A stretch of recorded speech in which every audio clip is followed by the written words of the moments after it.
All right, hello, it's Silverkyle, and today we're going to be taking a look at the Uncanny X-Men Volume 5 Omnibus, which just came out, and this right here is an incredibly important omnibus for omnibus in general, but specifically the X-Men line, because it fills in a gap between Uncanny X-Men Volume 4 and Mutant Massacre, which creates this entire railroad of like issue number 1 of X-Men from the 60s and Silver Age up until issue 290 of Uncanny X-Men. It's insane. I'm so happy that this exists. However, before we dive into that and talk about that, let's just show you what it might look like on your shelf and what it's going to look like on my shelf because of the spines.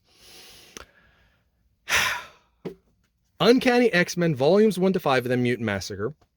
I just wanted to show that because of the gap. But why is Marvel penalizing me for buying Omnibus when they were available to me at the time and then coming out with a different design for volumes 2 and 5?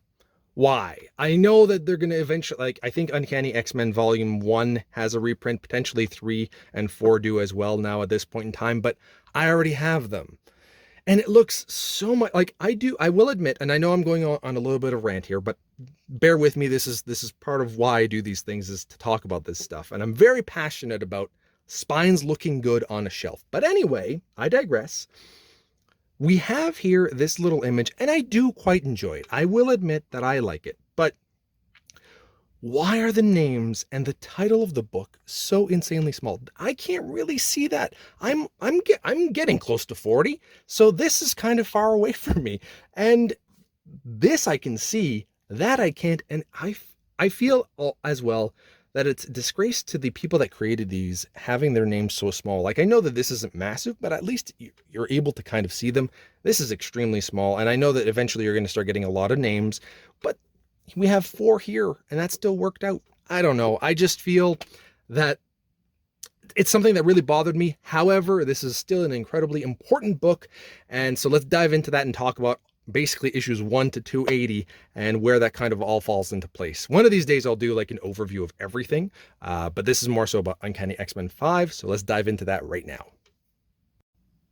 All right, so now we can take a closer look at the book itself, and this is the standard edition cover. And I love it. I mean, we're getting issue 200. That's another nice thing about this, is that it's also, we're hitting over 200 issues within the Uncanny line with this book. So not only are we filling in a gap, we're getting the first 200 issues, which is always really cool. Now we're going to be up to 280, but still. So we took a look earlier at the spines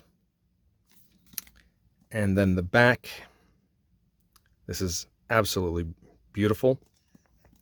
We are looking at $125 in the US, $156.25 in Canada, and it collects Uncanny X-Men 194 to 209, and the and the X-Men Annual 9 to 10, the New Mutant Special 1 and an Annual 2, Nightcrawler 1 to 4, Longshot 1 to 6, and Marvel Fanfare 33. Very nice. That's another iconic cover right there. Take a look at the flaps.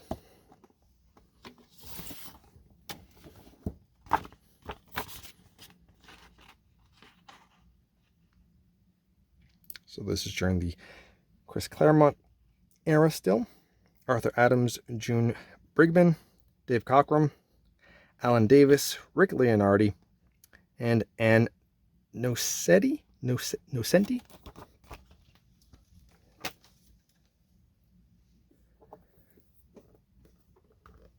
Take a look at the book itself. Now, one thing I will say about these newer omnibus is that you can do whatever you want to the hardcover, because this is what shows up on the shelf. So you can have everything different with the hardcovers. I'm perfectly fine with that. And I really do like the X-Men logo popping out with the yellow and blue here. It looks very nice. Same kind of spine. And the X in the back. So let's take a deeper dive into what's all included here and what it looks like. So, as you can probably tell, this is made from iMac, and within this book, I did notice that because it's from the 80s here that we're talking about, there is a lot of bleed through. So more modern runs, I find that when it's from iMac, it's not as bad. It's not as apparent, but I mean, we can see everything in the background here. Granted, these are very white pages, but, and still though, regarding this, I love the contents. I wish that every omnibus just took this kind of route. It's what I like. And then we get this nice little forward here by Chris Claremont. Like, good stuffs. All right, so starting off with issue 194, we can kind of see a bit of the bleed through right there. That there's some images there. The writing of Juggernaut is kind of seen. And that's the kind of stuff that you're going to kind of get throughout this entire book. Unfortunately, it's something that I have to mention because it's with this book, it's really like, oh man, you can see it right through Nimrod. Like, it's more apparent than I feel like I'm used to. And I don't know if other books have been like this, but I'm definitely noticing over the last few books that I have done an overview for, but they were more modern runs. But even the older stuff, I feel... Can we get the Donnelly back? Like, DC does some stuff in Canada, and they do great work. DC is actually... They don't release nearly as many omnibus, but the quality is usually there. Getting a bit here. But, okay. Enough about that. Let's talk about everything else, because the artwork in here, and this is the Claremont era, it's fantastic. This is definitely a book that is worth getting if you can pass through everything else. This looks really nice. 80s stuff. This is my jam. I wasn't reading books, comic books in the 80s, because I mean I was born in the mid 80s, but I did see a lot of these issues through, I don't know, Wizard or something like that. I can't remember where I would have seen all of these.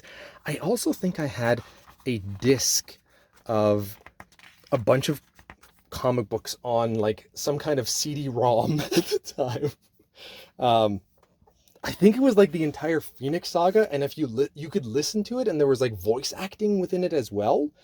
But it was just like they were reading essentially or going through the comics at the time. Something from the late 90s that I remember having. Another thing too that I will say, we haven't seen it in a while here, but at some point we do have some of those newsletters, the X-Mail. So we do get some of that in here. That's something that's always just fun to see because it kind of dates it. Interesting, because a lot of the stuff that I've read from the mail, whenever they have the mail, it's from the 60s stuff, because I haven't really gotten up to this point in any omnibus that I'm reading.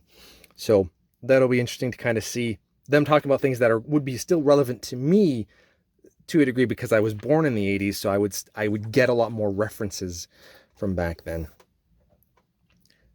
I have to say though, as just flipping through, like, we're only page 95, and so much of this art is just fantastic. I love this era. This is just my kind of jam.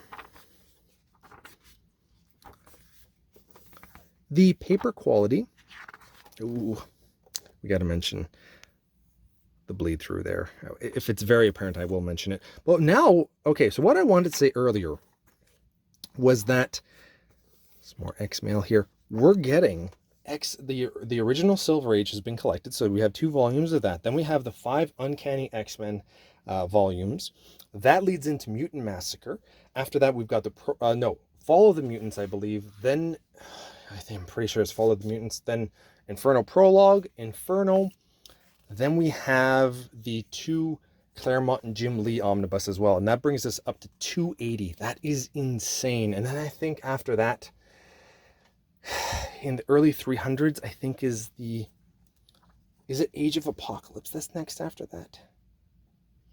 I'm pretty sure that's what's the one afterwards. So we're getting there. Like, that's almost 300 issues of the entire X-Men run.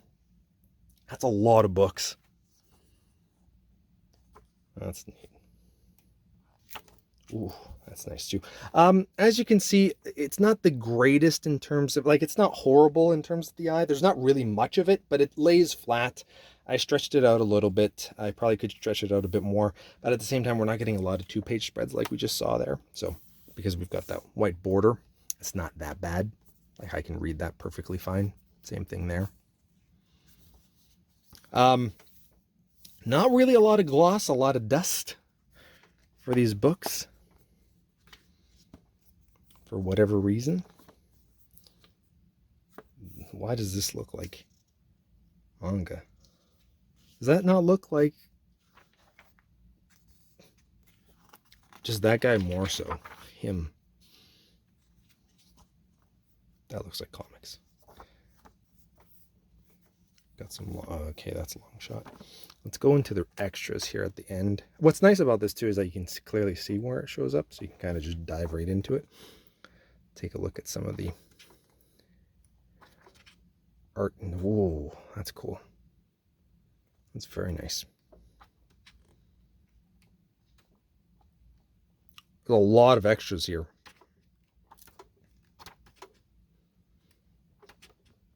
But definitely where this is my kind of extras. Sketches and stuff. That's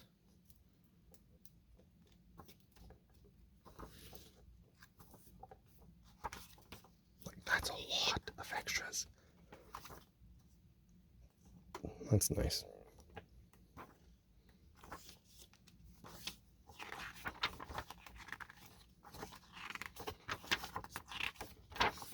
There we go. We'll take a look at the eye in a second.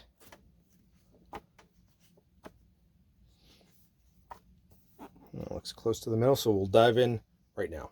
So this is going to be pretty sad, but there is the eye. I mean, it's popping out a little bit, I guess.